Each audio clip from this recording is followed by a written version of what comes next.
What's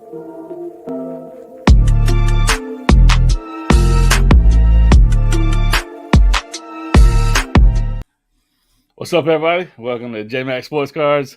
Hanging out here with Dakota live here tonight. Only the second live stream I've done on this channel, so I know a Oh, few. Let's see. I think I'm having some internet issues, of course. you got me? yeah, I got you now. Yeah. I Okay. dropped you there for a second, but you're good now. All right. So Dakota here has a channel, Sports Card Anonymous. Is that correct? Yep, that's right. Yeah. Yeah, I think I got it linked in the video description for anyone who isn't subscribed to his channel, but you probably already are if if you're in the hobby. So probably know him. Like I was telling him, I'm just kind of making my rounds and getting to know folks in the hobby. So I've been did a live stream with Flip and Steve and a few other guys, and in my local area, Kenneth Fornos. We know each other locally, um, but. So from that, I've been catching up with a lot of guys' as live streams and stuff like that. And so reached out to Dakota and really enjoy your content, man. And we're doing one here, and then we're going to do one on your channel as well in the future. That's right. Yeah. So on my channel, we do twice a week. I have I call them sports card conversations, convos for short, for the thumbnail, just so to fit. And yeah, JMac will be coming on to mine. That'll be probably about a month from now. That'll be posted.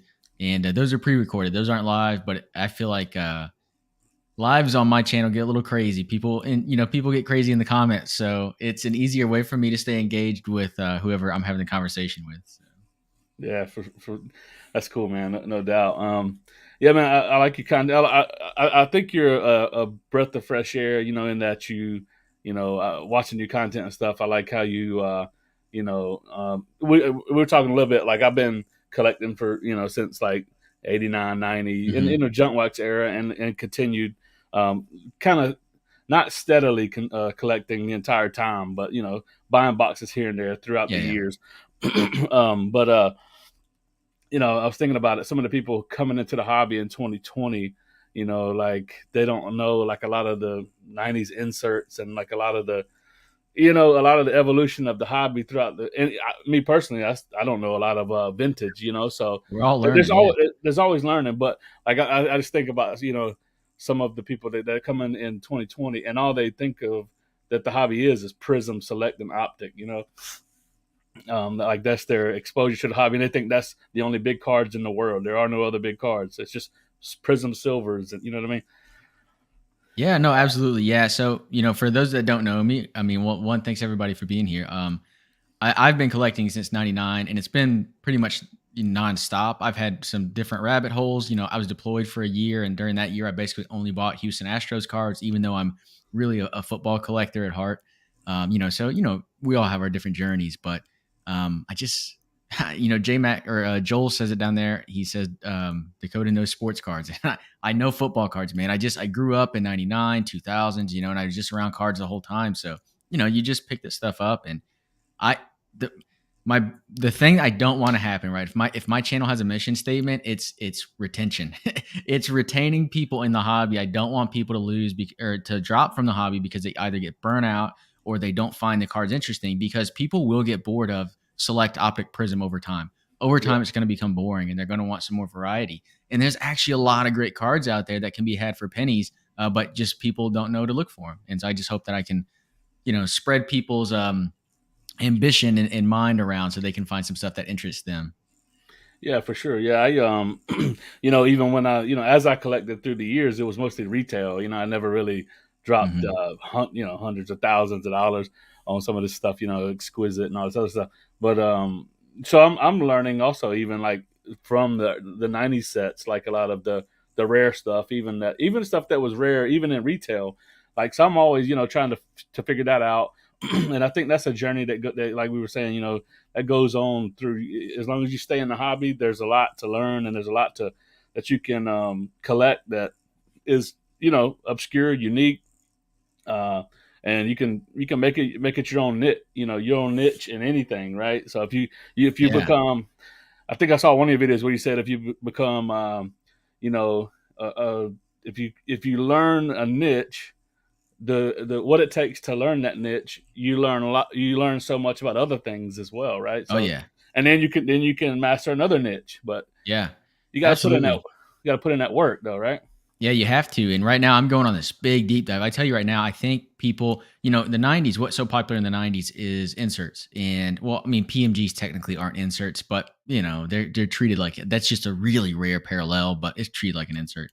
But it's inserts for the most part. And that kind of got me wondering. So I like football cards, and football is obviously a little bit under appreciated, I guess, relative to the other two sports. And I started looking, I was Googling best inserts of the 2010s from football, and literally on the internet, that doesn't exist. You can't find that. And so now I'm doing a ton of research to try to figure out what the best ones are for myself, and I'm going to buy them, and then I'm going to tell people these are the best. And maybe they go up, maybe they not. I don't care. When I buy these cards, I'm hoping to hold them for a really long time. But just because I like football and I'm in kind of this post 2000 era, then it kind of set me down this rabbit hole, and now I'm like, oh man, there's so much value here because no one's looking at these cards. Yeah, for sure. Yeah, I mean that sounds like an opportunity to blog, to have a blog, right? To get, what I mean, some things Yeah, that you can't find on the internet. If you can get them on the internet, you know what I mean. yeah, But anyway, absolutely. that's the content creator in me, always trying to Yeah. find It's going to be find ways. long form content, I promise. Whenever I finally make a video about this, which is probably going to be a little bit of a while because I probably want to spend a few more $1,000 before I even talk about it. And I'm still putting the list together. I mean, I'm just in the beginning phases. But it's going to be like a 2-hour video. I mean, it's going to be so long to talk about it. Right? It's a lot to unpack. Right? Yeah, yeah, yeah. So got a beer, man. We're just hanging out. We're just gonna chat it up a little bit here and get to know you a little bit, and then and we'll see. We'll take some questions from anyone who has questions or comments in the live chat. Feel free to drop them. Um, so you're telling me, so you're married, got kids? Yeah, I am married. Me and the missus have been together for about a decade. Well, we've been together for over a decade. We've been married for about a decade now, and we just had our first baby.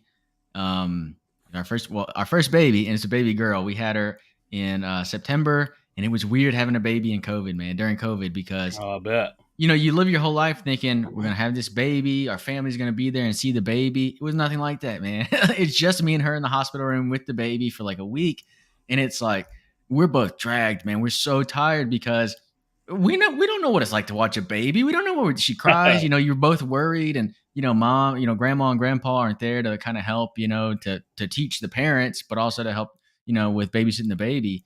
And it was just a wild time. And even now, it's weird. Now the rest of my family got COVID recently, like this weekend, and so I mean, they're not going to see the baby for a month. Like it's going to be a month before they see the baby again. Like that's actually pretty crazy. You think about it. It's just a different time we live in now. Yeah, man, no doubt. So you have family that's close by that helps out, when they can. Yeah. So I actually just this last year, me and my wife were living in Austin, Texas, and we moved back to where we're from, which is Houston, Texas, because we knew we were having a baby, and our jobs were letting us work remote because of COVID. And so we said, let's just take advantage of the nice, real estate market in Austin. We got lucky with that and did well, and then so let's move to Houston. It's a little bit not as expensive, get a little bit more equity for our money, and be close to family with the baby. And I think overall that's really worked out for us. Yeah, man, for sure. That's a big blessing to have folks there that can step in, especially your first one. So that's really Yeah, cool. thanks, man. You got a good question down there. The Zard Hunter. What do you Let's guys do think this happened one. to BBCE after recent news? Yeah, I did watch the video. I guess YouTube's pushing it to everybody, especially in the collecting. You know what I mean? Yeah, oh yeah. So definitely got the notification for it and watched it. And man, it's just that's a different world. I deal in the I'm like you. I deal in like $5 to $100, $200 cards. You know what I mean? Yeah, Like same, yeah. that whole even $20,000 card market. I just can't like wrap my mind around like I could see it would be awesome to have some cards that increase in value to those levels, but Yeah. like me dropping that kind of cash on stuff is not something I don't know that I'll ever do. Who knows what the future holds, right? But Yeah. I don't because I'm the way I'm just even if I get a card that's a $500 card, $700 card, something like that. Because I don't know if you set up at shows. I set up at shows a lot, right? And so I'll sometimes do some deals and have bigger cards in the case. But when I get them, I'm a little bit like I need to move along from these pretty quick. Yeah, man. and unless they're like, so I live in North Carolina, and big Panther fan, Hornets fan, and Duke. I'm a Duke Blue Devils fan. So you in North Carolina, you're born and you're either a Tar Heel fan or a Duke Blue Devil fan. So you got to choose, at birth. Yeah, you Uh, got the right one for the last few decades, anyway. yeah. So there's some definitely some ballers that came from Duke, recent years. Yeah, yeah, Like if I talk about it in North Carolina, they're like, yeah, but the goat is UNC. yeah. So Of course, yeah, I don't have any leverage as far as that goes, but no, yeah, like Tatum and RJ Barrett going off recently. I love RJ Barrett, man. I'm a big Barrett fan. So yeah, Perfect NBA body, and I think he's So yeah, man, I got some cool Barrett stuff that I think eventually could be pretty valuable if the Knicks, all they got to do is make the playoffs, and their fan base is so rabid. yeah. So So, well, for BBCE, Zard Hunter, like I don't know, man. I think I mean, they're going to take it on the chin. They look bad in oh that yeah, video. I mean, one, it's bad that they authenticated the box and it's not authentic, right? That's obviously bad. But when you go in that video and they're sitting there telling you how everything about it looks authentic and then it's not authentic, it's like, well, do you know what you're talking about? And I believe the gentleman does. Steve Hart, I believe is his name, the CEO or owner of BBCE, and he's PSA's unopened pack expert. It looked bad. It looked bush league. It looked amateur, and they're definitely going to take it on the chin. But I mean, a lot of people still swear by their ability to authenticate sports card stuff. So yeah, for sure. Yeah, I don't see, I see their credibility. I mean, so like I said, with someone on that level of, in social media, this it'll be a black eye for quite a while. yep. On anyone of magnitude using them, probably. Yeah, I mean, before this, I didn't know who BBCE was, and now I know a lot Yeah, about either. him, and that's probably not a good thing. Yeah, yeah. That's So yeah, I didn't know that little tidbit that guy's the PSA, works for PSA too. Yeah, so I don't know the exact relationship, but I mean he's labeled as PSA is unopened pack expert. And I mean the way that he talked about himself in that video, he's a cardboard expert. He knows cardboard. And that's what he was talking about in that video. He's like the seal looks authentic and it looks well. It looks like it ate. He said it looks like it aged with the box. And he said the same things about the stickers. And like I could see from a high level, like yeah, that's true, but like it was just false. But it wasn't true though. So I don't know. Yeah, yeah, no doubt, man. It was crazy. The GI Joe packs, that was nuts to see that. What's going on, Wax? Yeah, um, I always ask that guy because he comes into the shows and I'm like, Lions fan, huh? And he's like, Uh, he wears I think he got it from his dad who went to a game or something like that. So pretty cool, Yeah, man. Wax is a Appreciate good you. one. He's a good guy. So Yeah, he's what asking, am I going to be at Hickory this weekend? Yep, I'll be set up. I'll be there for sure. Um, we got well go ahead. Now, we were talking about the Pokemon fake case here for a second, and the company that authenticated it. That's pretty much what we were talking about so far. Let Um, me see if I can share my screen. There's a question there from Ethos asking about 1990s Impel Marvel. And I don't know about that set, but one set just today I was looking at. I'm going to get it pulled up. Metal Marvel. Can I so share my screen? Let me see. Share screen. I'll share briefly here. yeah, So this is 1997 Metal Marvel. I think these are pretty awesome. So every card, basically, um, they've got a player on it, and then they've got a Marvel character behind them, and then the characters are based on the position. So quarterback gets Captain America. Defensive lineman gets the Hulk, which I think is pretty awesome. Sorry about the dogs, but I think probably the two biggest cards here.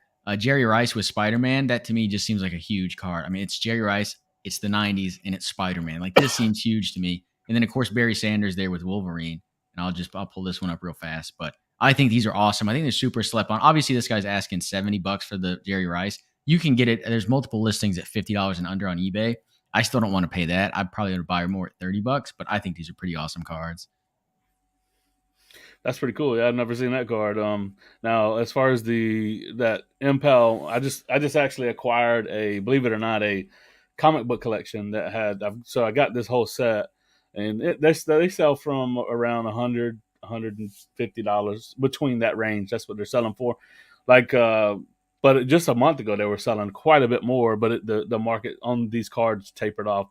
But now, Mm. like they're they're very they're white border the 90 is and the set and they're but it just the quality control is crap. But like if you look them over real well, every one of them that are PSA 10 sell for $300 to $500. Mm. So, but I think they're real hard to 10 is why. Yeah. Um, yeah, because I think I had the whole set. It's like 200 cards, and I looked through the entire set because I grade a lot of cards. I use SGC mostly, and so I got a good eye for what if it's gonna, especially it's harder to get an SGC 10 than a PSA 10 in most cases. So, so I didn't see any that of all 200 cards I looked through, I didn't think any would get a 10, even with SGC. So I didn't send them. So, but yeah, so now I'm selling the whole set, and I bought some comics, a comic book collection so as well. So, um, yeah, so I got that. I got the 90 set and the 92. I think it's the 92 series 2 or 3 because the 1990 was the first Marvel set. So I think it's one that'll be iconic to keep as a like in your PCs. It's not a bad idea to keep it because it has everybody. It's got it's a pretty cool set because it has like it's even got it says rookies at the top on some of the ones that were rookies in Hmm. that year. That's cool. And then it's got like the epic fights, Wolverine versus whoever. Then it's got the comic book, the most iconic comic, the most valuable comic uh, covers on the cards as well. So it's got all kind of stuff in that set. It's only 200 cards, but I think it's a really iconic set. But it's just not that valuable. Yeah. I, I So can't pretend to know much about certainly about comics or even the Marvel card world, but I do. I mean, I'm friends with Neo, and Neo, I was always talking about this stuff, so I know a little bit about it. And just to me, when I look from the outside looking in, again, no knowledge, right? No knowledge, just the outside looking in. When I see what the prices are doing, it sure looks like sports cards March last year. It sure looks like that. Oh, you're muted. You're muted, JMac. oh my bad. There you go. Um, yeah, same thing. I was looking at them and I was like, nah, I'm not gonna get on this hype train. You know, like I started looking at some PMGs and stuff. I was like, it's already too hot. I'm like, Yeah. nah, I'm just gonna sit on the sidelines on this one. It's uh appreciate that. Paulie says enjoy your content. Come across as a very sincere person. That means a lot. Yeah, man. Yeah, that's what I try to be. I try. Some people have. So I rebranded this channel. This channel was I have a stock market investing channel. It's a little bigger channel, and so out of my stock market investing channel, I started this as a live stream channel for the investing channel. I used to do Hmm. weekly live streams, right? But I rebranded this channel, so I had like a couple thousand subscribers from that were already here. So some of the people stayed, and a lot of them left. When I rebranded this channel, um, but so I get that comment, and that's the way I do like stock analysis too. I just talk about like a regular dude having a beer, investing, like how to look into companies, like just a normal guy, not like dressed up in the suit and tie. And Yeah. so It's what people like, man. When I started my channel, I started my channel to tell people, hey, you need to be careful because everyone's telling you just buy goats. And if you look at price charts, this is insane. And what happened? We saw the big goat, bubble burst. I mean, obviously, I still people I jokingly, I think they understand what I was saying, but they're like, oh, don't buy goats. You're such a fool. But like, yeah, I like buying goats. I've got a Namath and a Jim Brown rookie behind me. I like buying goats. But you have to be realistic about where the market's at and where it's going to be. And but anyway, so that's where I start, and then from there, people just I guess like that I was just a dude. And then Fridays I go live every Friday at 7 p.m. Central, and people really enjoy that because it just we start in COVID quarantine, no one can go out, and I kind of brought the bar into people's homes. I drink and we just have a good time. We talk sports cars and we just chill, and it's literally called Sports Cars and Chill, and that's what it is. And just to your point, like people really are they take to that. They like that you're authentic and you're telling them who you are, and you're not hiding your warts. You are who you are. That's it. Right, right. Or trying to flex on every video on Yeah. whatever, some big card or some big purchase or some big flip, man, so I remember my first couple videos, especially, I did want to vlog when I first set up at shows because so I had never set up at a show in my entire life being in the hobby. I went to maybe one or two card shows way back in the day when I was a teenager, and so I wanted to vlog the experience. Now I look back on them, but man, it was like that's pretty silly. Because my first couple shows, it was like I had like all raw cards because when I came back into the hobby, I wasn't into graded cards and all that kind Yeah. of stuff. And so I had a table full of raw cards and some retail wax, and it was. Then I did a video. It's actually my biggest video. I showed how much I made at a show. It was like $700, which is funny. Like you see these guys, doing flipping cards and flipping Thousands. thousand Yeah. dollar cards. So I look back and I say, but I don't really care. I'm not doing it for to be seen or heard or just chronicling the journey and capturing it along the way and meeting cool people like you. Oh, thanks, man. Yeah, well, I mean, that's how I found your channel was like through your. I guess I saw you like, oh, whatever show, I forget which one now, and then I saw you kind of have a lot of videos like that, and I really enjoy your show content. I'm actually really picky about the show content that I watch because a lot of people make bad stuff, but I have enjoyed yours. I mean, I watch maybe two or three people. I watch you. I watch Kenny Fornos. I think his is great, and then of course, Card Collector too.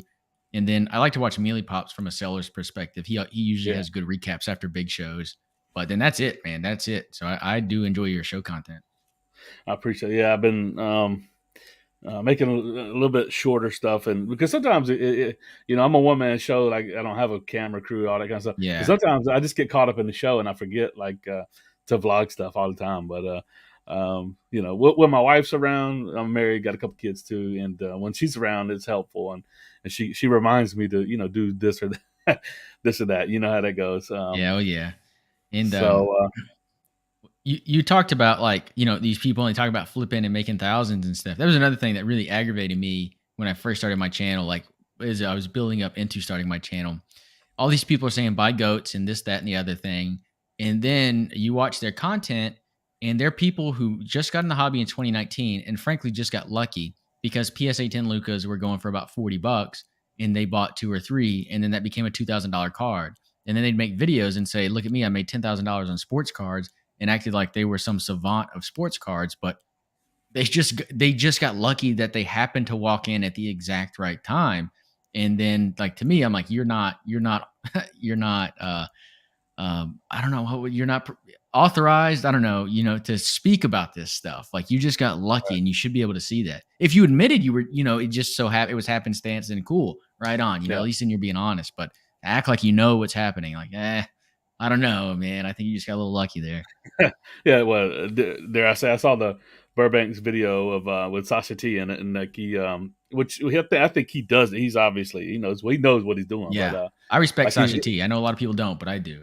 yeah, but you're that exact story is how he kind of got his break. He bought like 30 Lucas at $40 to $50 and sold them for 3,000. Paid off his he told the story on Burbank, in the recent video. And he paid off his student loan debt and all this other stuff, and then kicked it off. So, but you're right. That's just uh, luck of the timing something. Yeah. You didn't really time it. You just walked into it. You didn't time it. Yeah, yeah, you didn't time it. You just got lucky that when you walked in was like the exact right moment to walk. Because how many people walked into the hobby between 2015 and 2018 and didn't see that, and then just walked right back out, They just got Right. lucky. Yeah, yeah, and yeah, folks are now, like you said, like then PSA shut down, and a lot of people that were getting in, all those cards sat and sat and sat and lost value, drop, drop, drop, drop. Now they come to shows with them, and they got, they come with big graded card boxes of, it's common cards, it's Yeah. and they're selling them for between $10 and $30 now. PSA tens. And of stuff that they was at that time selling for 100, 200, $300. So it's wild to see, and I'm glad I didn't.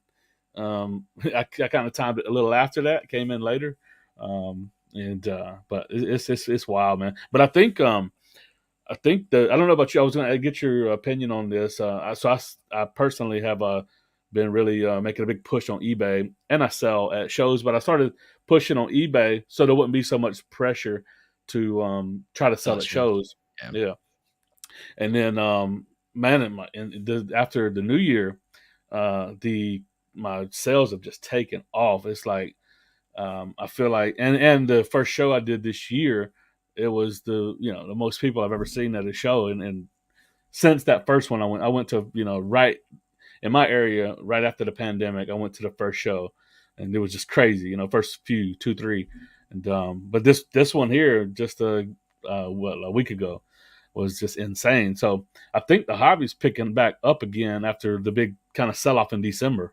What do you Yeah, I think? mean, the hobby's always been seasonal in that traditionally more people are selling than buying in December. So Yeah, I'm always dropping cash in December because it's a great time to buy.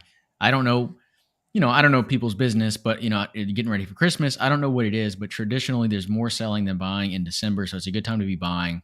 And then we usually see an uptick right after the new year. And we're seeing that, but I have felt that it was like, usually like you don't really see the uptick. I do feel like, oh, this is clear. Now it feels really strong to me. And it's been to me, it's been very like this is a positive sign. This is a pretty strong market reaction post the new year, I think. yeah, for sure. Do you sell a lot on eBay too? You deal on eBay? I sell almost exclusively. So I don't set up at shops. I or at shows. I love going to shows and buying. I'm a buyer at shows. I don't sell at shows, but I sell exclusively on eBay and well, then my slabs also. I love my slabs.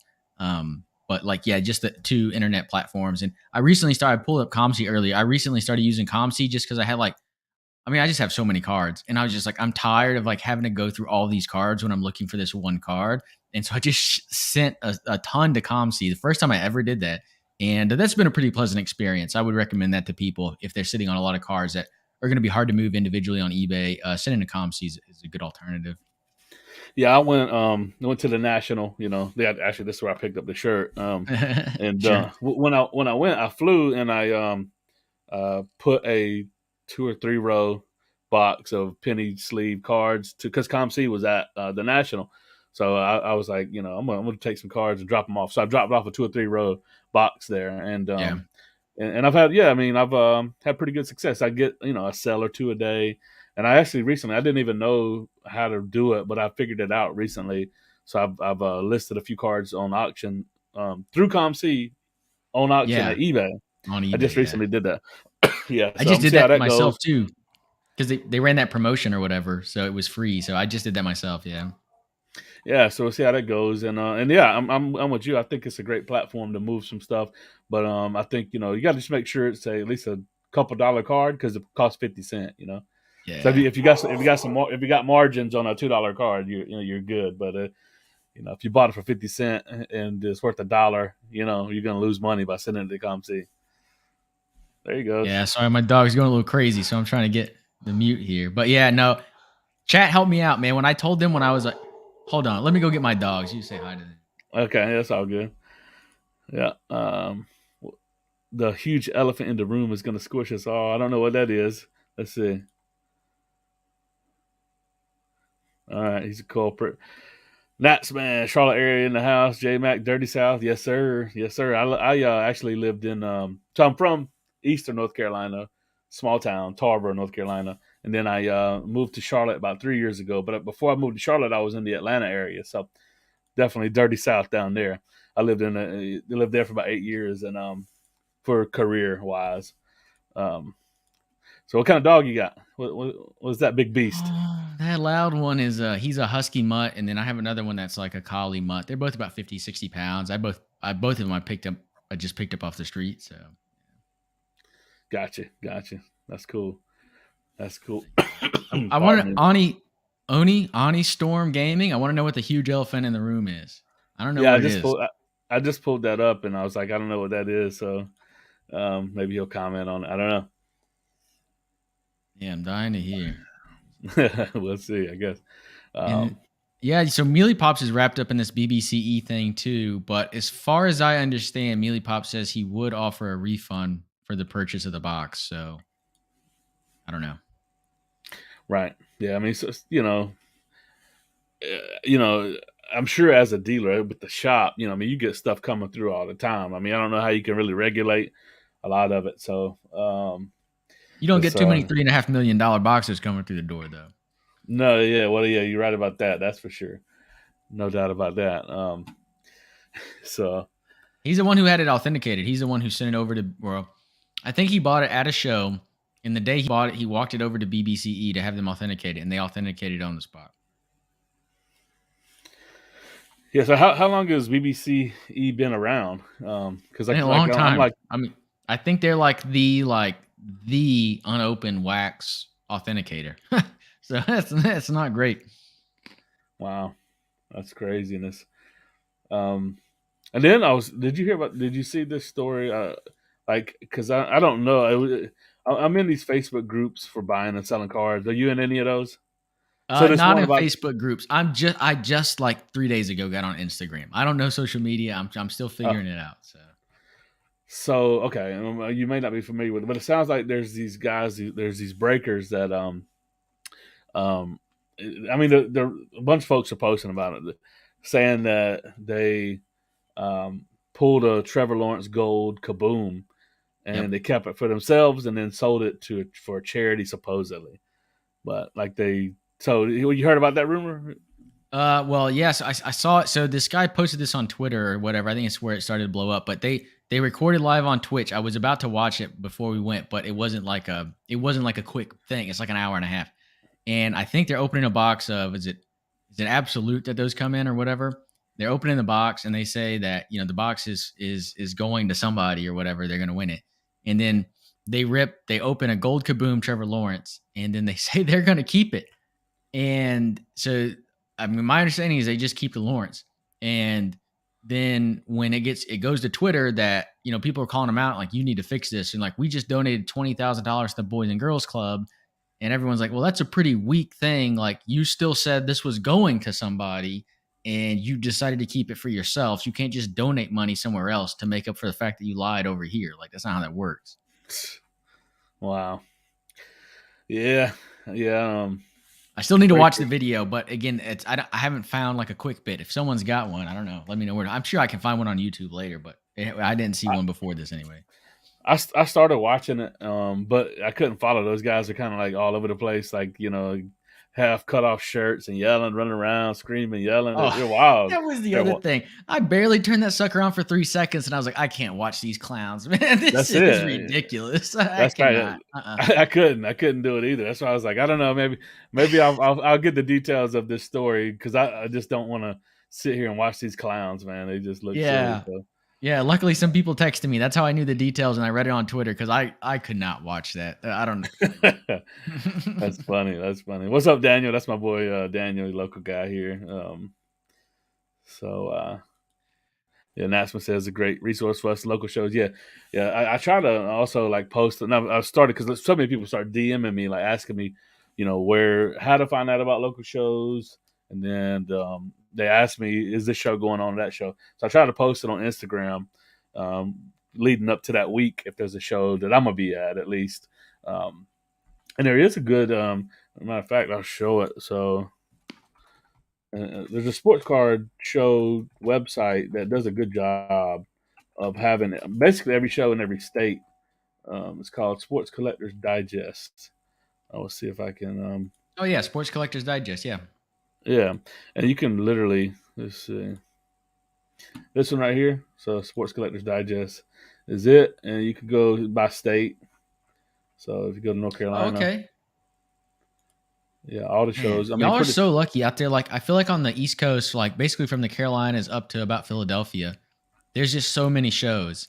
Like, lots of shows. I get to go to Dallas, and there's two Houston shows a year. Like, that's it. I don't have any other option. And the Dallas, honestly, people don't. Man, here we go. Hot take: the Dallas card show is boring. There you go. So, Oh, really? But I heard. Go ahead. I heard it's got great. A lot of the good dealers go there. But I guess if you go, over and over again, it probably does get kind of old. Yeah, because I mean it's the same dealers, but then also like the great dealers are going, but the great dealers have high end shit. Stuff you and me ain't buying. In that $200 to $500 bracket. It's like Well, but at the same time, those are the kind of guys that'll like put a $5 box out of stuff that's $20, and you can, you know what I mean? I just like, I Yeah, don't you even hope want to so. deal with those. You don't want to deal with those kind of. You don't see that? I don't know. I haven't seen it as much. I mean, so like the Dallas show was. I went to the first Dallas show after COVID. It wasn't like it was now. I mean, it was the OG Dallas show. It was before it blew up. It blew up because it was the only show open after that first one, and it's just way different. It's a way different feel. Like I can't wait for the Houston show in 2 weeks because it's a lot of dollar bins. It's just we'll say it's a little bit more blue collar crowd versus when you go to the Dallas show. Everyone's got $200,000 cards in their cases. It's just a bit too much for me at the Dallas show now. Right. I'm actually. I think I'm going in March. Not necessarily. I wasn't going just 100% specifically for that. And I actually can't talk about the other reason why because it's an announcement on my other channel. But I'm going to Austin, and then I'm gonna piggyback at that same weekend as the March show, the Dallas March show, and then I'm gonna go to that first time ever. So, but yeah, I Oh, wanted you'll like to. it, especially the first time. You're gonna love it. And don't get me wrong, like I still go, I go at least once a quarter, and but I guess it gets stale going to only the same show. Like that's all. Oh yeah, yeah, I got you. Yeah, our big show locally is Hickory, which everyone's talking about. But it is sort of become a nice regional show too. I'm talking about it's huge. It's and because it's toys, collectibles, and sports cards as well. So it's a really good show. Here, I just want to shout out to Ani Storm Gaming. Is Brian who he has a show. It's a newer show in Asheville, North Carolina. Hmm. He's I guess he's going to be doing another show 319. So stay tuned for that um, as well. So let's see. What works for setting up at a show, man? Yeah. So I have been learning and learn all the time, and have people ask me all the time, and it's like I try to have something from what I think works is having everything from dollar 50 cent stuff all the way up to having some slabs and everything in between because because I've seen people come with I was at one show, one guy came, I think his lowest end card was $1,000, right? And Wow. you're gonna probably have a day where you either sell one card and you're great if you're setting up like that, and or you're not gonna sell anything. And the time I saw this guy, he didn't sell anything, and he left by lunch because he was upset he didn't sell anything. So and he had like an '86 Fleer whole complete set. He wouldn't break it up. Some people were trying to buy one or two cards. He wouldn't break it Right. up. If you don't have variety at a show, because people are coming like here's kind of, and I'm the same way. So, and I'm sure most of us are. You go to a show, you're looking for deals. You're not looking to buy. Not looking to pay eBay comps, and you're not looking. You're looking for deals. Pretty much, it's kind of Right. like you're going to a big flea market yard sale. That's the way people go to it. Yeah. Approach it. There are some people that are looking for high end or looking for something really specific, and they'll pay up. All that happens. But I would say 60+% of people that go to shows are they're looking to spend, they probably got a budget, a couple $100. They're not looking to spend a bunch of money. Yeah. I just like I don't see the purpose of going to a show looking for a specific high end card. Like, why not just buy it on the internet? You can buy it from one of these big shops. You can buy it straight direct from them on Instagram or whatever and save everybody some money and some time. Or you can buy from eBay on people and I mean, you're going to pay at comps. It is what it is. I don't see the point in going to a show for that stuff. I like going to a show I go to the show for the 50 cent stuff and the dollar stuff because that's where you really get to bargain on that stuff. Because, on eBay, it's going to cost a minimum of basically $2.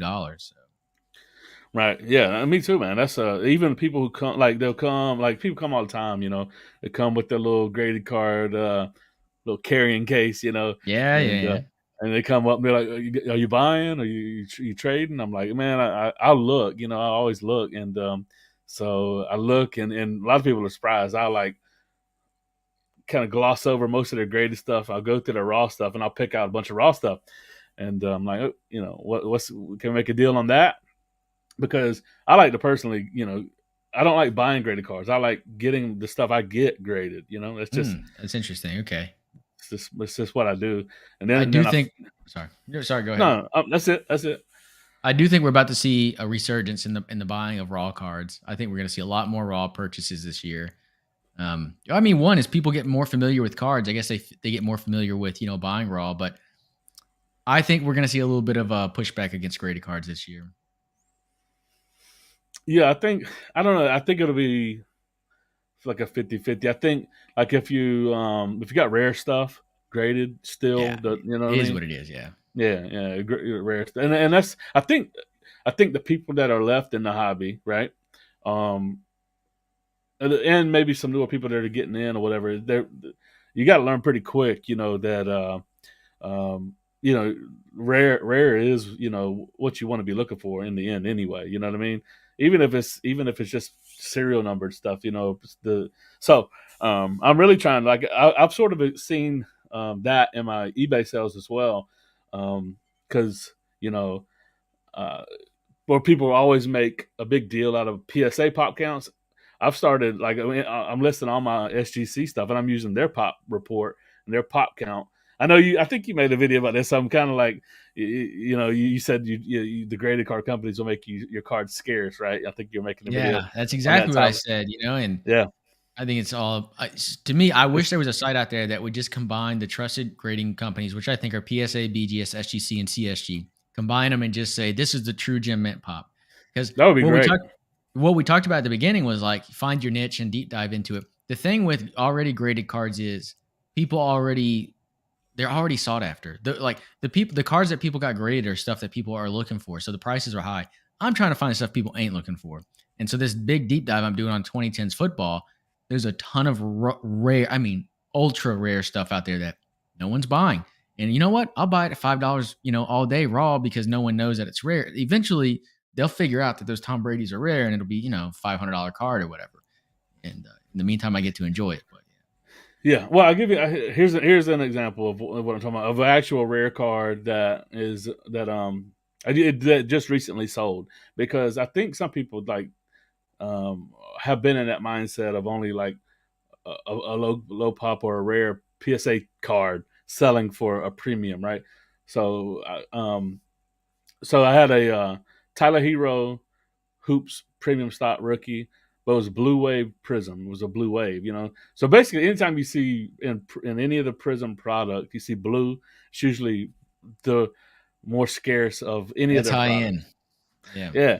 And so I graded it. I picked it up for $5, graded it with STC for $25, put it on eBay, and I put it at like 250. It graded the STC 9.5, and I put pot one, and yeah, and it's actually there wasn't. I think there was one in PSA too. So in the description of the listing, I was like, it's a pot one STC and only a pot one in PSA, because I think it's fairly rare. There might be 50 of them. I don't know. So anyway, I got in a back and forth with a guy, and I sold it for like 160. So margins on that are pretty freaking good when you think Heck about it. yeah. I'm $30 into that card, sold for 160 after fees, might be 130. So and I'm finding that happen a lot more often than people would think, with SGC. So Yeah. I Well, I think mean, a lot of people are silly with like, all right, I'm going a little bit of a rant. Okay, I think with a lot of, even I'm seeing this with PSA too. People are listing. Here's how not to do auctions, in my personal opinion. Hoping I'm not stepping on any toes. Um, I personally have learned from making some mistakes by listing, especially SGC, and I graded with CSG as well, and you'll just get killed if you started at 99 cents. You could sell it for $5. It could be a $30 card raw, but it could sell for $5 to $8. If you list it at 99 cents. So I try to find reasonable between raw and a graded card comp, and that's where I start my auctions at.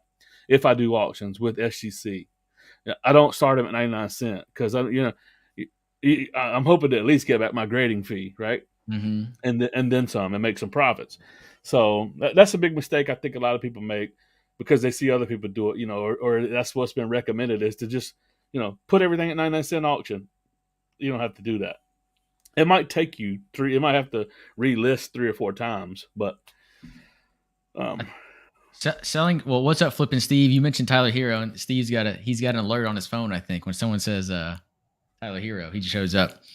But eBay's changed because it used to be. I remember being 15 years old trying to sell on eBay, and when you listed a card, if you listed it as buy it now, you had to pay to do that. And if you started the auction at more than 99 cents, you had to pay to do that. And so the hobby's go-to was to list auction 7 days, 99 cents. That was the go-to because it was the cheapest way. And when everyone was doing it, that's how people were buying cards. But now because eBay's evolved and now you can start auctions at whatever price for free. You can do buy it nows for free. I think you get You up to really have, 200. I think you get up to 250 listings even if you don't got yeah, a store 250. free. Yeah, 250. Yeah. Yeah, Yeah, it's a good point. Yeah, they're not all free. The first 250. Yeah. So, but because of that, yeah, you want to protect yourself a little bit because the hobby's just changed a little bit and people aren't so fixated on the auctions. They just kind of go about what it is they're looking for right now and whatever's available and they just try to pick from that pool. exactly. Yeah, yeah. A lot of people, like you said, he had alerts on Tyler Hero. Yeah, you could set up alerts for a search on eBay, and I do that when I'm looking for Oh yeah. something. You know what I mean?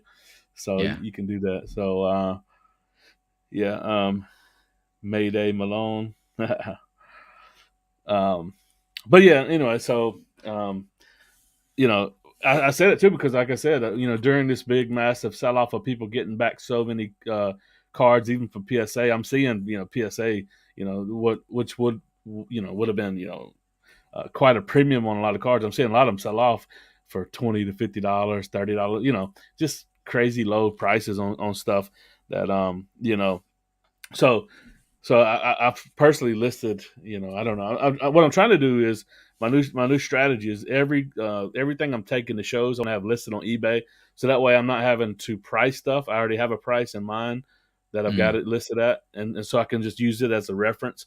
And obviously, I'll at a show I'll come down. I'll obviously make deals with people, but that's my goal is to have everything I have listed in inventory on eBay. So I would say kind of my goal right now. Something I guess my mind's always fiddling, man. I'm always changing something up. And right now I'm thinking what I want is I want to be known as the football guy. You want a football card? You come to me. And I ain't got it, but I might know who it does. That's kind of what I'm kind of shooting for at this point. And so like this Houston show, I'm going to take a ton of my basketball and baseball inventory and try to move out of it. I'll take cash. I might even take good deals on it. Obviously I would be open to trade. It probably would be preferable.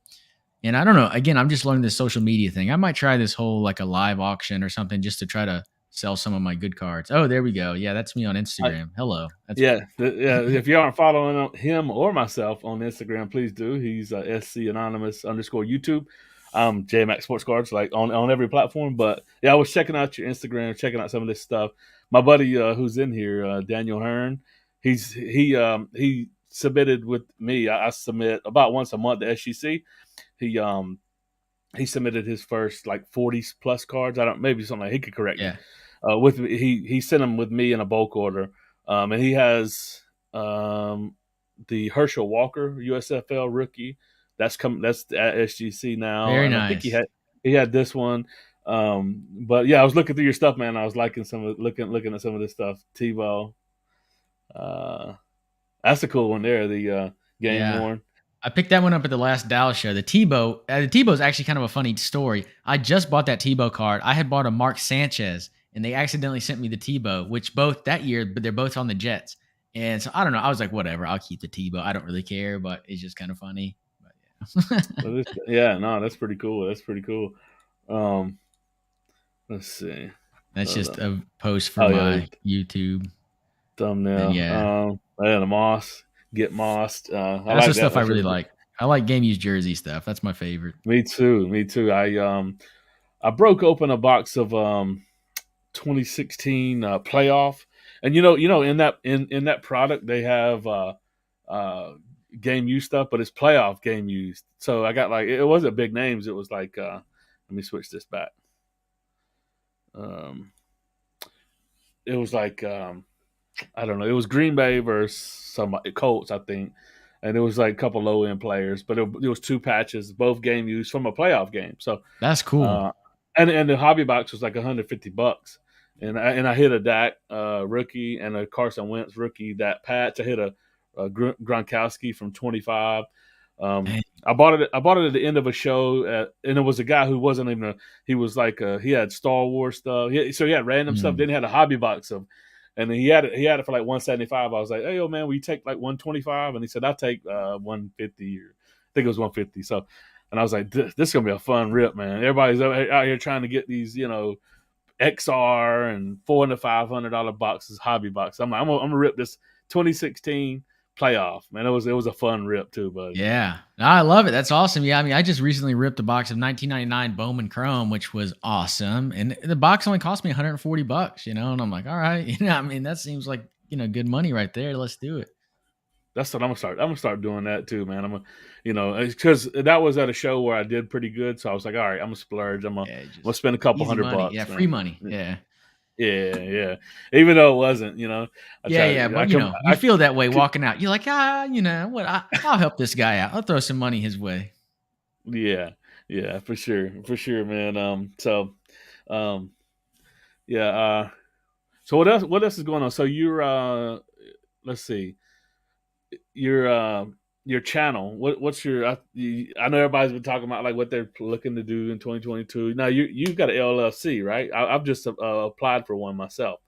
Yeah, that was a big thing Um, I did last year, and this year I'm taking. I guess a lot of lessons learned for me. Like this week, actually, I've been working on them. Whatever spare time I do have, I've built myself an inventory sheet, a revenue and expense. I guess an income statement.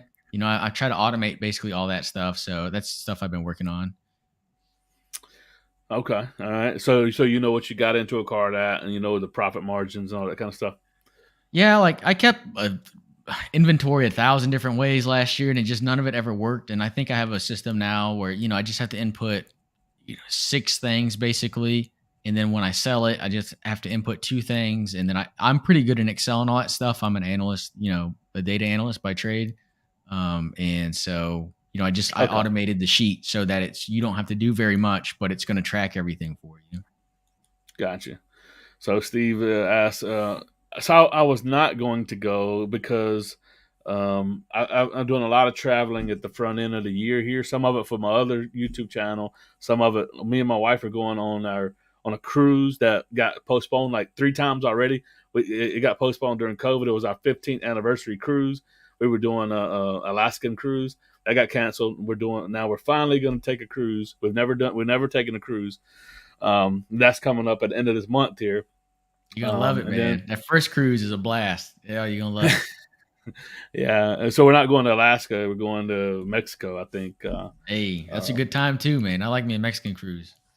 yeah, so that's coming up soon, and then I got quite a few shows, and then I'm going to Dallas and Austin in March. So, but I want to. I'm leaning towards going to that because there's a small show that I was committed to in Colombia. I see my guy Wax is in Colombia. He said earlier that it's a Saturday show one day, and I'm like, it sounds like everybody's going to be in Atlanta, and I might just go and buy. So it's up in the air. Steve, I might go. I know you're going to be setting up for the first time. That's cool, man. And I know you're going to Oh, kill it. Steve, setting So up for the first time in Atlanta? Yeah. yeah, yep. Oh shit, I might have to make a trip. Okay. I know, and they're talking about it's there's like NBA players or something. They got a court in the middle of it. It's at the Cobb Galleria Center, a big one of the big kind of convention centers there in Atlanta, and I think they're gonna have like pro players playing ball or something. It's gonna be pretty cool. So. And now, since the buzz is so big about it, I'm really considering switching up my plans and going and making it a buy-in show. So we'll see. Yeah. No, that sounds awesome. He says, share your inventory sheet. He wants all your formulas. Yeah, man. You want HT, I'm still working on it, like tweaking it out, but I haven't made up my mind if I'm gonna share it or not, or YouTube if membership?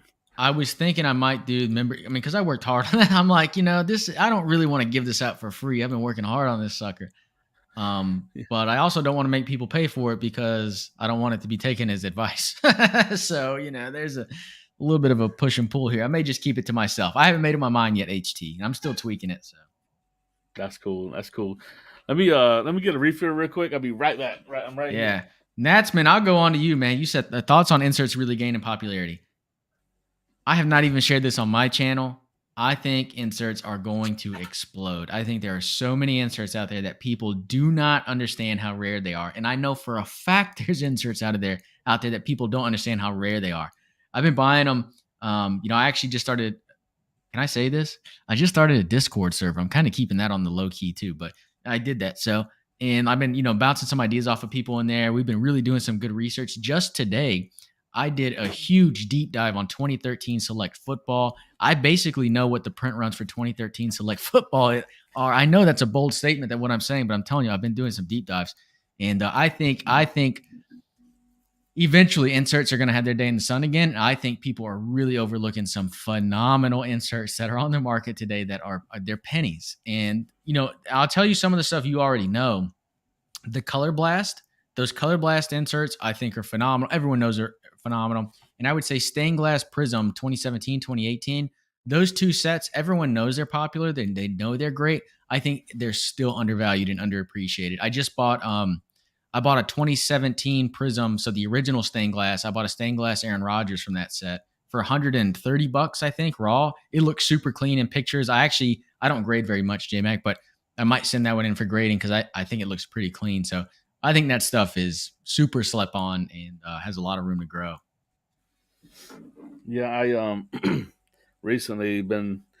So I kind of go in and out of Jordan, like I recently picked up Oh yeah, there some you go. SPX hologram. I bought this on Facebook Marketplace. I don't buy a lot on Facebook Marketplace from like my local area and stuff like that, but Man, that's a cool look at one. that. SPX And die then cut. That's a great card. it's nuts and bolts. Is the nuts and bolts? Yeah, I love that card, man. Yeah. And this one's pretty cool. It's called A Cut Above. Those are actually fairly rare. Though, what year is that? 90? Is that like 97 or something, or is that like a reprint in the 2000s? Not a reprint, but Just a redub. 90, 97, I think. Yeah, those are pretty rare. Like, Actually, that's a pretty cool insert. yeah, and then that's about it. But it had a few Kobe rookies in it too. So it was a lot, and I got it for a good deal. And I'm sending off three Kobe rookies and one of the Jordan inserts. A couple of these don't look the greatest. Like this one I was hoping was going to be, but it's got some surface on it. It's got some scratches Yeah, on it. yeah, that's how it Hard. goes. So, but I love Jordan inserts too. Although they're kind of crazy, price wise can be. So, but if you can find them, sometimes people that just on eBay they don't know how rare they are, and you can snipe them sometimes. Yeah, absolutely. So, Flippin' Steve, those Pro Bowl inserts, those from like 97, I think they're from 97. I think it's like Pacific. It might be playoff, but John Elway, Dan Marino, they're in the sets. You'll find them. Those are awesome. And those are one of the few inserts that actually have some value in football that aren't like PMG or whatever How from about the 90s. how about the wild card stripes? A lot of people don't know about those.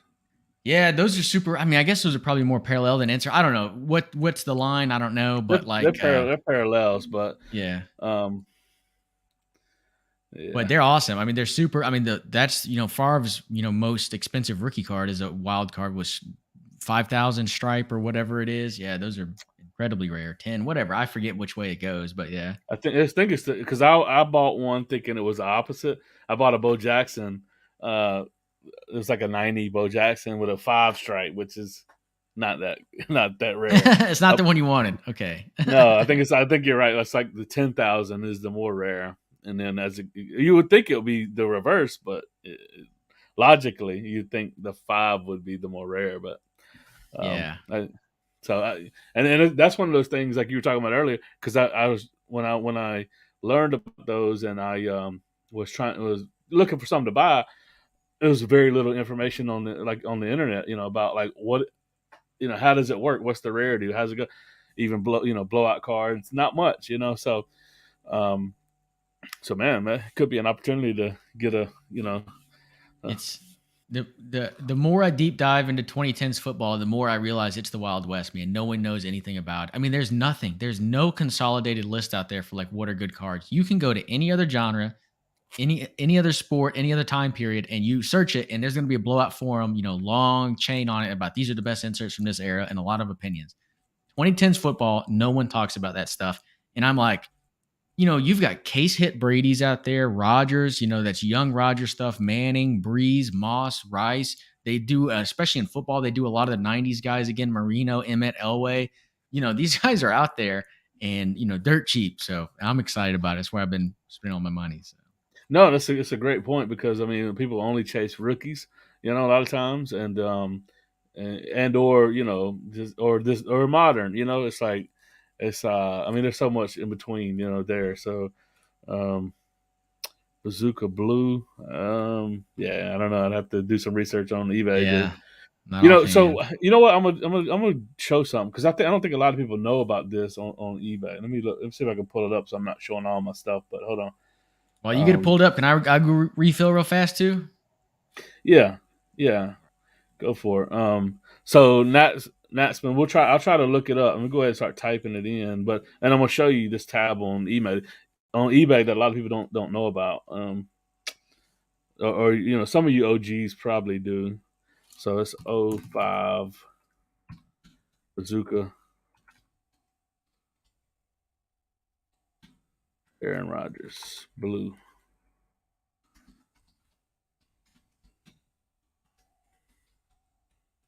You got it in a PSA 9. Okay.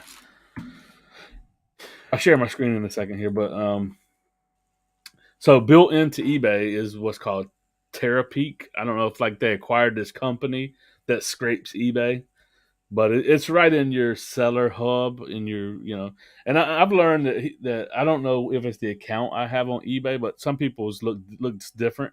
I've looked at another guy's account. I was trying to help him with something on eBay, and his look completely different than mine. And I've been on eBay since like '97, so I think I've got some things unlocked or something. I don't know the others don't. Fairly confident that this research tab, this Terapeak, everyone has access to it. But I'll switch over to it real quick. Let's see.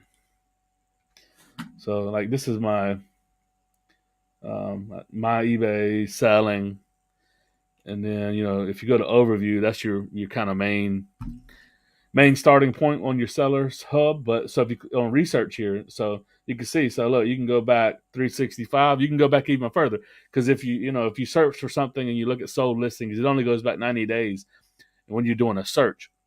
This is where you go and do a deep dive. So let's look up your blue here and deep dive. See now, check it out. So you got stuff sold June, so you got a recent sale.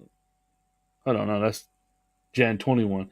So the most recent is June 6th, 237.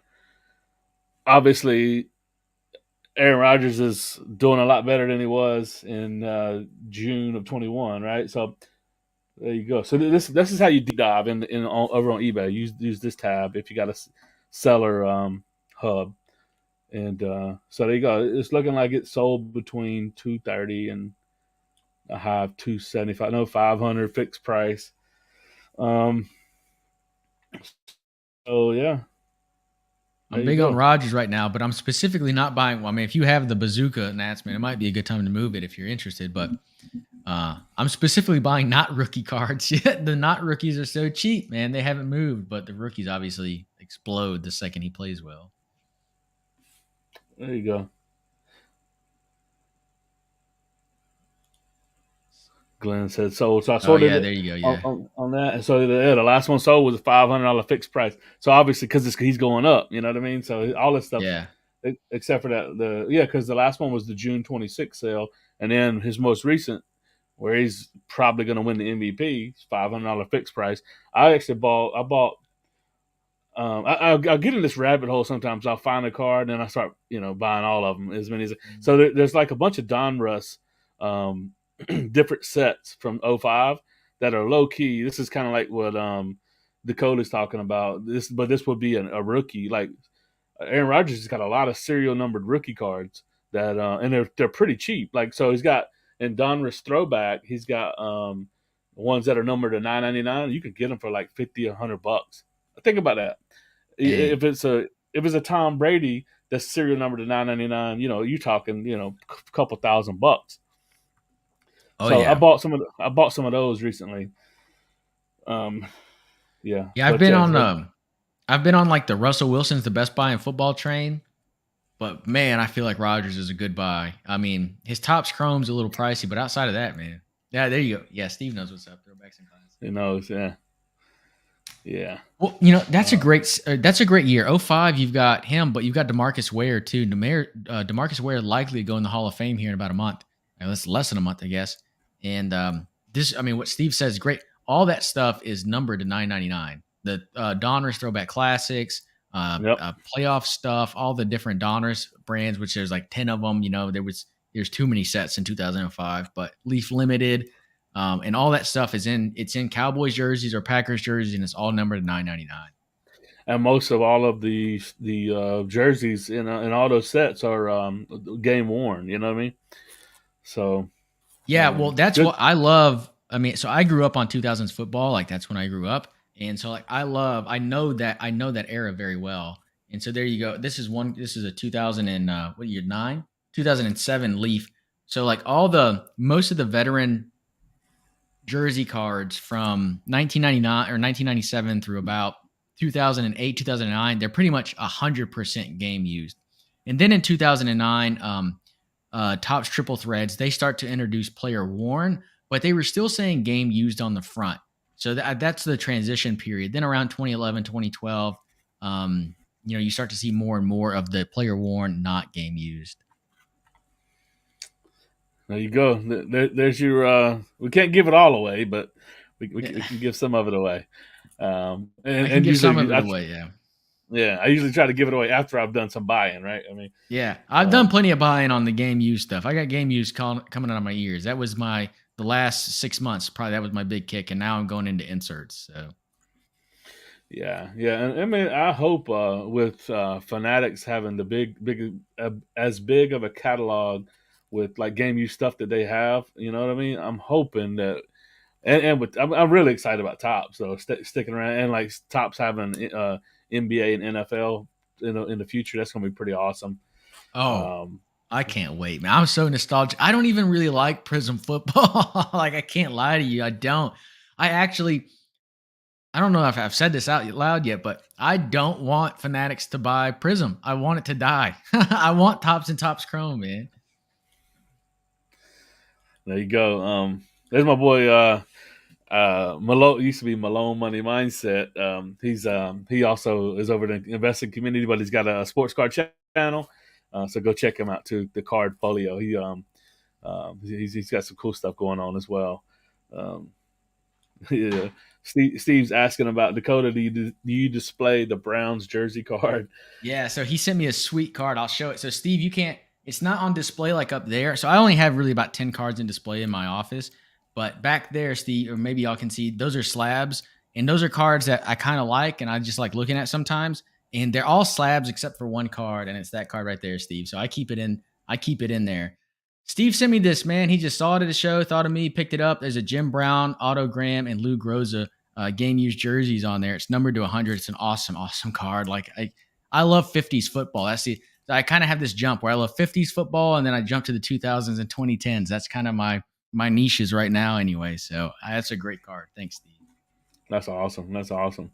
Steve's such a good dude, man. He's a great dude. Steve's got a card in the mail too. Well, it's not in the mail to your house yet. It's still in the mail to a buddy's house, but it's on the way from England. There's one. It's coming, Steve. So Steve's asking me. It's a good question because I haven't, since the whole fallout with Carolina and this whole, everyone wanted our coach gone, and they're keeping him. So he says, "Do you think Carolina will pursue Watson?" I don't care. I hope we pursue Russell Wilson, Deshaun Watson. We just got to get a good quarterback starter. And I'll say this. I also like Kenny Pickett from Pittsburgh. I would be okay with us drafting him. Everyone says, we got to get off offensive line, which is true. We got to figure that out, right? But Kenny Pickett's a baller. I think he's going to be the best quarterback out of the draft this year. So It seems. I'd Go be ahead. fine with us drafting him and playing Darnold and making him look just because Darnold will be just so bad that Pickett will get on the field later in the year, but it'll give him some time to develop in the NFL. So I'll be okay with any of those scenarios. Russell Wilson, if he gets traded but I don't think we have enough cap space for really either of those guys. I don't think that can happen. We'd have to gut our roster, which we don't have much of an offensive roster anyway. But so I'd like Watson, but there's a lot of baggage attached to that, and that will be ugly in Carolina because it's the Bible Belt, and it would probably not go well. So you got Watson, Wilson, or like I said, I'd take Kenny Pickett as well. Yeah, I Any of mean, those people work. are, Kenny Pickett. There was basically no quarterbacks that people wanted in the draft, and now Kenny Pickett's kind of stepped up, and he seems like to be the number one guy and everyone seems to think he's the one. And so, yeah, we'll see what happens there. This is kind of controversial too. Like the discussion about trading Christian McCaffrey, I'd also be fine with that. Guy can't stay on the field, and just he's an awesome running back, and just if utilized correctly, he could be one of the best players in the NFL. But I don't care if you can't stay on the field; it don't matter. So I'd be Yeah, fine with trading. We need draft picks. I'd be fine with trading C-Mac. I think that, like, say you trade. I'm a Texans fan, and I know roster stuff pretty well. So I think if Carolina traded for Watson and the Texans took C-Mac, I, I think that would almost just be a free throw in. We're not counting. We want picks. We're not taking Christian McCaffrey and counting that instead of a first round pick. You're out of your mind. Give us 3 picks, McCaffrey 2 seconds and a third, which sounds outrageous. But this Matt Stafford trade, I mean, they gave up 2 first. The Rams gave up 2 first, I think, and it's just so lopsided. I think Russell Wilson or Deshaun Watson, whoever gets traded next, it's going to be 4 first. That's what you're going to see. Yeah, that's craziness. You knew it Yeah, was bad when they so re-signed Cam. Yeah. man. It was such a rough year because I mean there was no after we went 5-5, and after that there was never any other game that we were really even in, and it was just like I tuned out. I think even the last week, whatever it is, week 18, I guess now, I haven't flipped the channel on a Panther game in a long time, and I flipped the channel. I was like, I just couldn't watch it because I think Burrow. I don't know. It was somebody else who was more interesting was on. I was like, dude, I'm Yeah. just gonna go watch. I'm gonna watch some real football because we're not playing it here in Carolina right now. It hurts, man. It hurts when there's no one for your team to root for. And like Carolina's in a really bad spot, like from a watching perspective. Because look, I really like roster construction. It's like one of my favorite. It's probably my favorite thing about sports. It's building teams. Like that's my favorite part of it. And when you're building a championship, like it's pretty clear across the board. You just need to strip your roster of assets, start your rebuild, start to draft, get as much draft capital as you can, and build from there. And then about 3 to 4 years, you'll be competitive. And that's what the Texans did this year. Okay, step 1 complete. What sucks is the year or maybe 2 years before that when you're still lying to yourself and saying you have a chance. And you have some guys who are pretty good and you want to root for them and you end up winning 7 games, but being a miserable team. That's the worst time, man. That's the worst. So, what do you think about Davis Mills? He looked pretty good, right? It looks Oh, like he has potential. What do you think about him? I love Davis Mills because it means we're not going to be stupid and draft a quarterback this year. I think they're going to give him another year and it's perfect. With the bad quarterback draft class, I don't want them to draft the quarterback. So what happens is he starts for us next year, and either he's horrible and we get a high pick in what is supposed to be a good quarterback draft class, not this draft but next, or he's great and we have our quarterback. Like I'm happy. I'm as happy as a clam. Like as good as I can be.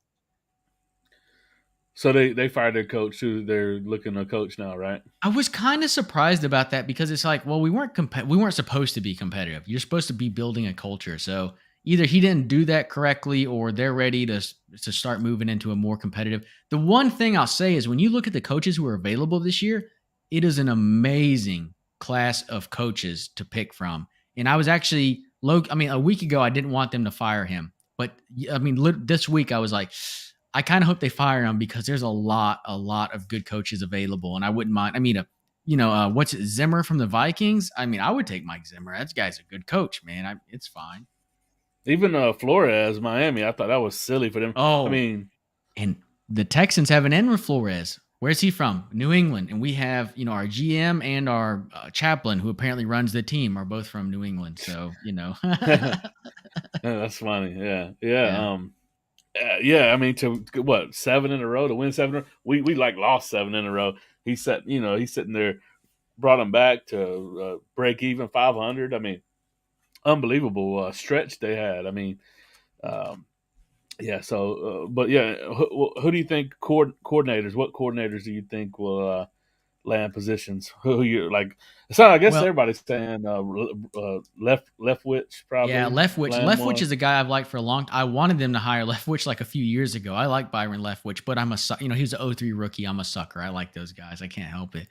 But Eric Bieniemy seems like he's finally going to get his shot. Um, There's another offensive coordinator. For the Bengals. The Bengals offensive coordinator is getting a lot of love too. Do you think Belichick's son will ever get a gig outside of New England? Not with that haircut, man. Let's shave it up a little bit. Let's make it a little bit more professional. Maybe he's got a chance. But he's their defensive coordinator, isn't he? I think he is actually. I I mean, think he's I the kind of DC. I mean, like, he's not some yeah, nobody on the staff. I mean, right. he's a Yeah, DC, and I'm like, they're like I doing a haven't good heard that from job. anybody. I haven't heard anybody bring his name up, but I'm like, I mean, he is a Belichick. You know what I mean? He's got to suck it in with his dad while he can. He's got to get all that. Oh, Josh McDaniels' name is coming up again, but who knows? So Joey said that he sold me a Trey Lance auto, and no, but you know what? I submitted my first order of PSA, and it's moving along. It's already in. They sent me an email to review the order already, and it's only been a week. So, and it's regular service. It's not the express. So it's moving. There's flying, right? So that's why I don't get about this. Like I said, I felt a little bit slimy sending the PSA, even at regular service, when people are sitting there with cards for 12 months, 13 months, still haven't gotten them back.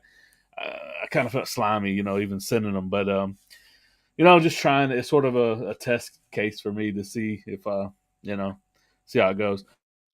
Yeah, I mean, it is what it is. They got new ownership. I give them a pass, but yeah, they need to get through that backlog. Yeah, they shouldn't. I don't think they should. I think they should have kept it express until they cleared the backlog.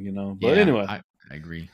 Flipping Steve talking about the Dolphins firing Flores. That is going to be the worst firing of the season. There's no question. It just the Dolphins are inept, man. I don't know how you fire Flores. Flores is obviously a good football coach. It was a huge mistake to fire him. So you have the GM who trades up and gets Tua and passes on Herbert, but you're going to fire the coach because he's the problem. Okay, yeah, he's definitely the problem. It's definitely not your GM. But, hey. right? Yeah, that's how it usually is. There's, um, you know, it's usually a bad system all the way around. Through and through. So, um, setting up an end. No, that's when I'll be cruising with my wife. We're going to be on a cruise, so I'm not going to that show. Um, got to get a beer. Yeah, so we'll probably hang out for another little bit here, but we'll probably be shutting it down in a little while here, unless any other questions are. Man, let me ask you some Um, questions, JMac. Here, I'll run the yeah, show for a shoot, second. man. What do you Yeah, what do you you can do collect, that. man? What's in your PC? So going back up here, let's see, where's so flipping Steve. So I collect, basically I was collecting kind of anything and everything Panthers because I just was trying to like catch up, from Got all to the figure it years out, of. man. You're trying different Yeah, hats on, seeing which one you like. That's all. yeah, but now I'm to the point where I'm just going to collect the Panther goats, So not the, but Steve Smith, Luke Kuechly, um, Love Keekly. DJ Moore back in the mix, Thomas Davis, those kind of guys. And then Peppers. I try Peppers too, Julius Peppers, um, basically everybody.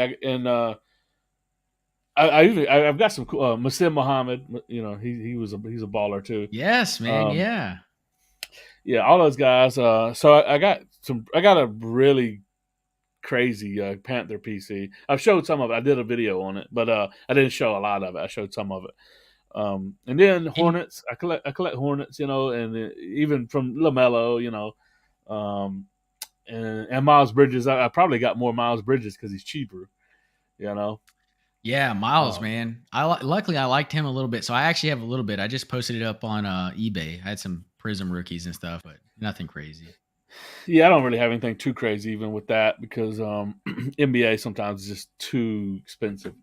Um, but yeah, stuff like that, and then I do collect Jordan too, and stuff like and I try to get I do try to get like some decent like I'm gonna call them investments. Like I got and that's what I'm trying to build over the course of time. But I'm not trying to do it haphazardly. Like just just go crazy, spend a bunch of money. But trying to get Steph Curry rookies, Brady rookies, people that I think long term investment type of pieces in the portfolio, in the personal Yeah. collection slash You, portfolio. you know what? Something I did that I really enjoyed. This was before I had a YouTube channel. I was just posting this on Reddit, and people seemed to like it too. Um, I called it the B list Texan collection, and I was just buying guys that I knew I liked from the Texans, but that no one else would really know about. Um, and I was just trying to get their nicest card that I could find with them as a Texan. No autos. It was just base set parallels and I'm getting these guys. No one knows the name Antoine Peak, but man, that guy was a freaking monster. And I got like its Bowman Chrome Gold numbered to 50. It cost me $20, but it was just so cool. And looking at those always just brings me back to you and I guess we're unique in that our teams have short histories. Not Yeah. 2002 for me, 95 for you. And so that's just kind of, I don't know. It's just kind of a fun little collection. Some of the B listers, to get one nice card from them. Right. Oh yeah, Delhomme, Delhomme, Jake D'Ang- D- Delhomme. D'Angelo, and Jonathan Stewart. All those guys. Yeah, I got like some cool like uh, I don't know if they're um, I think it's like gold score hot rookies. Just Oh, yeah, numbered to yeah, like yeah. like number to 50. Jonathan Stewart. I got a lot of those kind of things in my personal Stuff's collection so of cheap, from. man. And they were so good. D'Angelo Williams was such a good running back. Well, And even D'Angelo when he and came John, back for the Steelers, he murdered it. yeah, and Jonathan Stewart. One year they both rushed for 1,100 yards on the same year. Yeah. Because I went to the game where um, I think Stewart finally he crossed over 1,100, and that was the first running backs ever on the same team to rush over 1,100 yards. So stuff like that, man. That's what I collect. Yeah, just kind of cheap stuff, And I got like a lot of the modern rookies of Panthers. I got like a lot of the gold stuff because it's people sell it for 10, $20. I got like Yeter Yeah. Gross Matos. I got like his optic and his prism gold number to 10 rookies. Is he Um, any good? I really liked him going into the draft. Is he good? he's athletic. I think he's athletic. He just hadn't really like Brian Burns is like a freak. He's I think he's the guy that like I think he made the Pro Bowl actually this year. He's the only one of our Did only he? Pro Bowlers. Brian Burns, Oh, yeah. yeah. Um, so I think he's got potential to be like a big time player. But I think Gross Matos is a little bit of a development player. Um, so I just remember I was hoping the Texans might take him. He's just an athletic freak, and I was like, we're just so devoid of talent on defense. I'll take anything. It doesn't matter. Just give me something. well, that's the thing. Our defense is like I think they actually. I mean, I think they finished second in the league, even as bad as they like as the team overall played. I think the defense still played bad. Like I think there's a lot of room for improvement for the on the Panthers.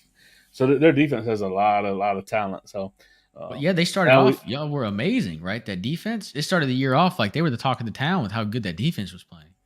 yeah, and then but yeah, like the uh, rookie corner broke his ankle.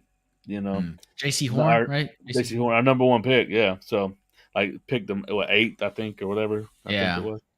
So yeah, he got hurt. He was out for the season.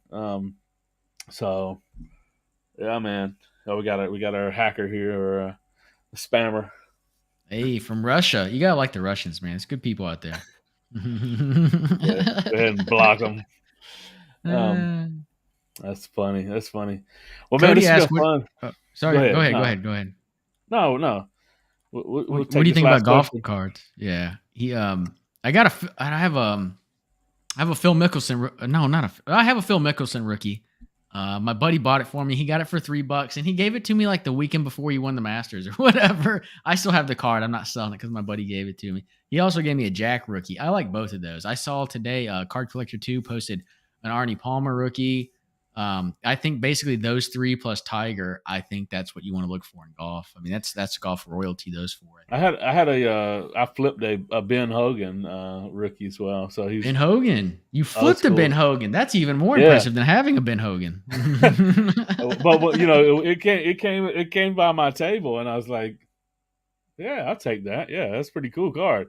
So it was a vintage Ben Hogan, and I was like, yeah, man, that's pretty cool. So yeah, I mean, I think it's especially Tiger. I think Tiger's Yeah. collectability is through the roof. I think he'd be like Jordan, kind of. You know what I mean? Um,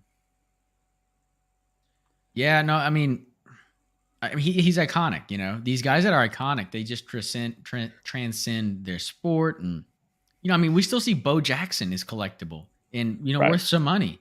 That's like like It's just like he's like iconic. Conor McGregor, right? I mean, he's not like the greatest fighter, but I mean, he was, those kind of guys like Tiger, Conor, Mike Tyson. Even Mike Tyson fizzled pretty hard at the end there, but I mean, dude, I want a Tyson auto so bad it's not even funny, on card or something like that auto. You know what I Yeah, mean? that would be awesome.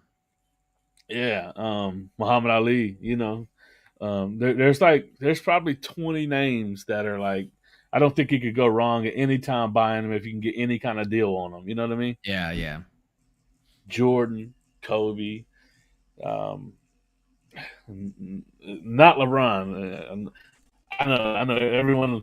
This generation is gonna say LeBron always, but he's a no for me. But His issue is he gets into politics. When you look at the icons of the past, they didn't talk politics. Cal Ripken Jr., he was big about not talking politics.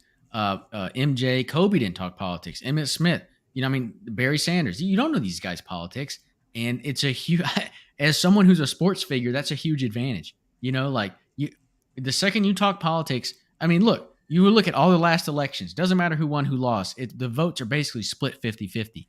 So when you start talking politics, and now everyone's so up over politics, you're just cutting off half of your audience. You just shouldn't talk politics.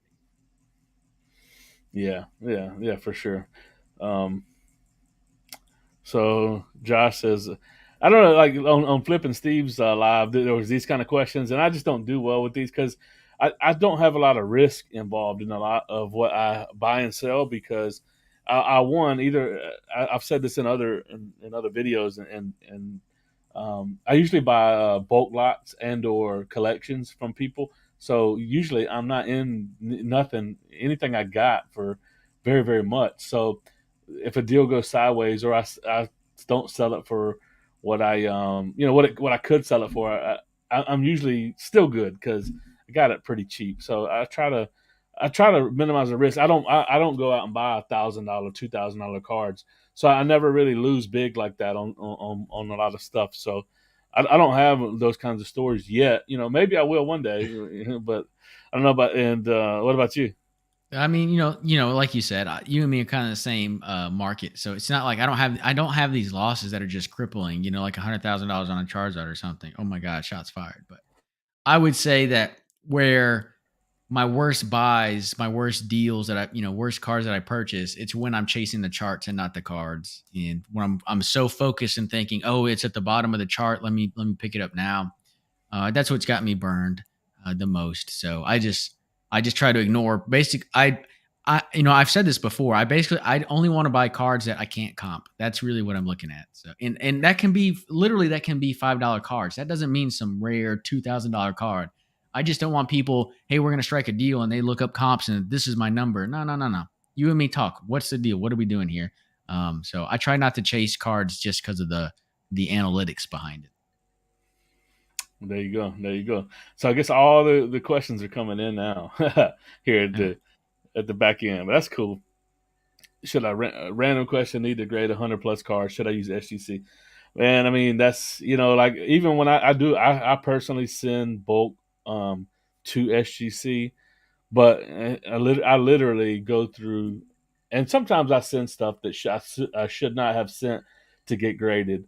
But for the most part, I would say 90% of what I send to SGC, I've done the math on it, and said and seen comps on the cards I'm sending to say that it makes sense to send it to SGC. So I would say if you got 100 plus cards, you need to go through every single one of those cards and make sure they make sense to actually get graded, not just send them just to get graded. Because if you want to send a bulk order, you can send it to CSG for $12 a card.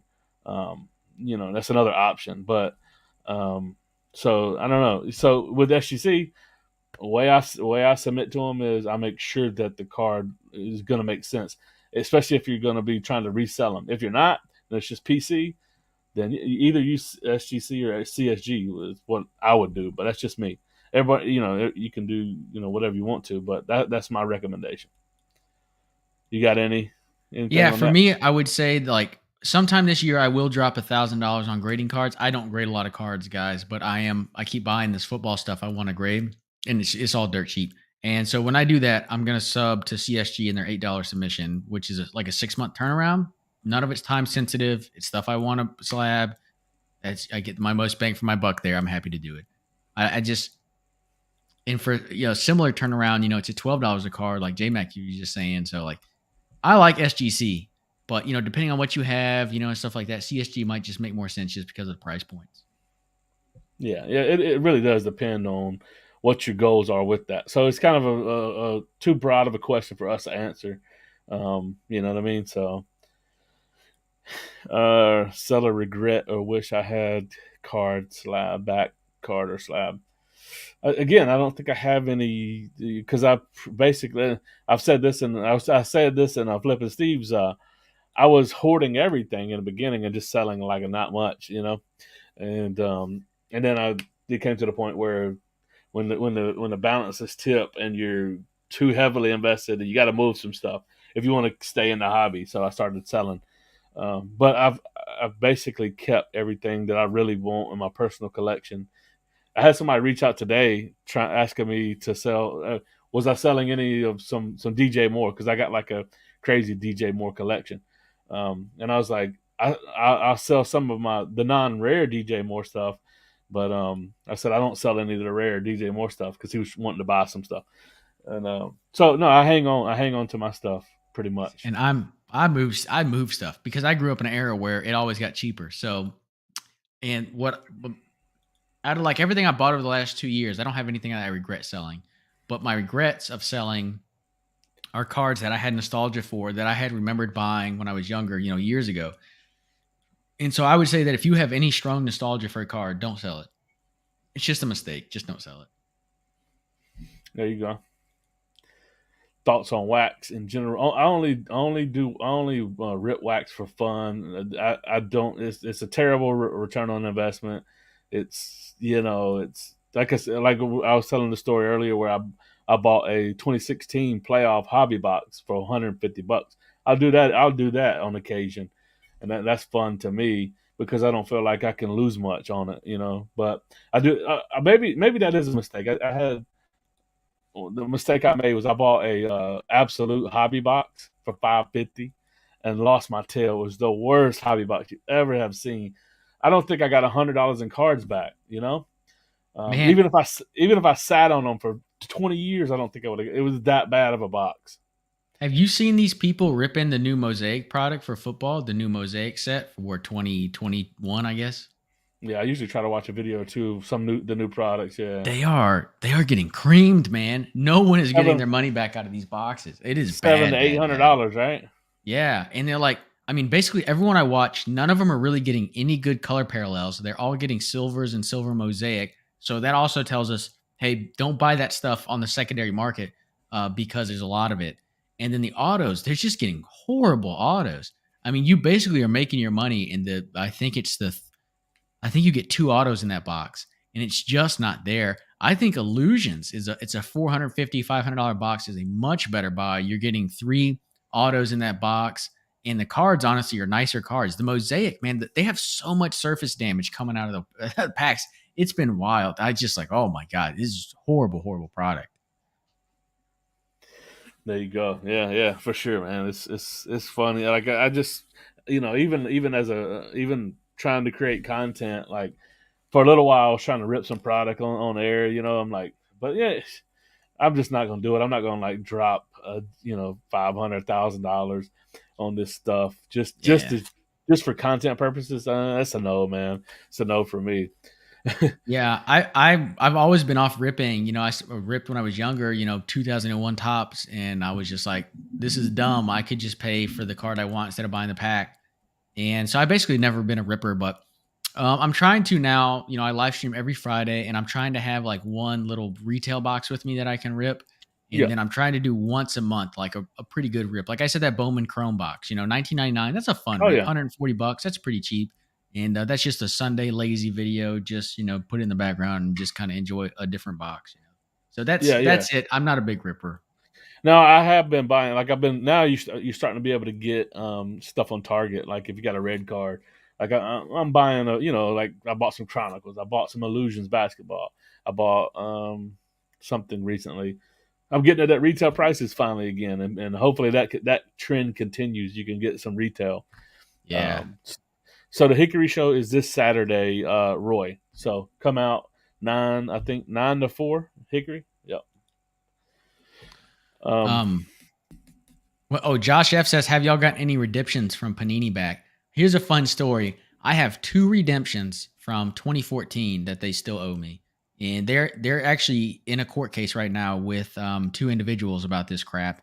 And what Panini is saying is because you did not buy the box from them directly, that you bought through some out retailer or an LCS or whatever, that they have no contractual obligation with you. Of course, that's not going to fly. They're just being d bags. But right. Yeah, no, that's silly. I mean, I've got a Najee Harris RPA that I redeemed, but it hasn't been that long. I'm not like you, years and years, but so end of the day, I know like if you go to the national and you take your if you hang on to your redemption, that's the thing. I don't think a lot of people do hang on to your redemption card, and you can exchange it at the national show. And I don't know, but maybe other big shows where Panini is at. Um, you can go and you can stand in line, and they'll give you a card right there in person for a similar value to what you're. I'd take that in a heartbeat, man. If they give me $20 right now, they can keep the damn car. Well, one of them's a freaking Von Miller Contenders auto, man. I would like that. I mean, that's not like a super expensive card, but like it's a Contenders rookie auto. Like I would like that. Like I like defense. I like football. Like I want that card, but it just sucks. Yeah. Yep. Yep. Well, man, it's past 9:30 here on the East Getting Coast. late. I got it. All right. Yeah. So we'll go ahead and shut it down. Appreciate everyone hanging out. Still got 28 folks in the live. That's cool, man. Have to do this maybe a little bit more often, but I appreciate you coming on, Dakota, man, and I'm looking forward to coming on your channel as well and hanging out with you, getting to know you guys, know you, and know some more guys in the hobby. So thanks again for coming on, man. Yeah, man. I'll just before I go, I'll say like, I found your content, kind of recently, and I enjoyed it. And then you and I went on a Flippin' Steve live together, and I was excited. I was like, oh man, Flippin' Steve, knows JMac because I didn't know you. I just saw a couple videos and I liked them, so I was like, this is cool. So thanks so much for having me. I can't wait to have you on the channel. And yeah, man. I mean, it's kind of funny. You're saying you're kind of relatively new to all this, but you just got a great demeanor, and I enjoyed listening to your stuff. So keep at it, brother.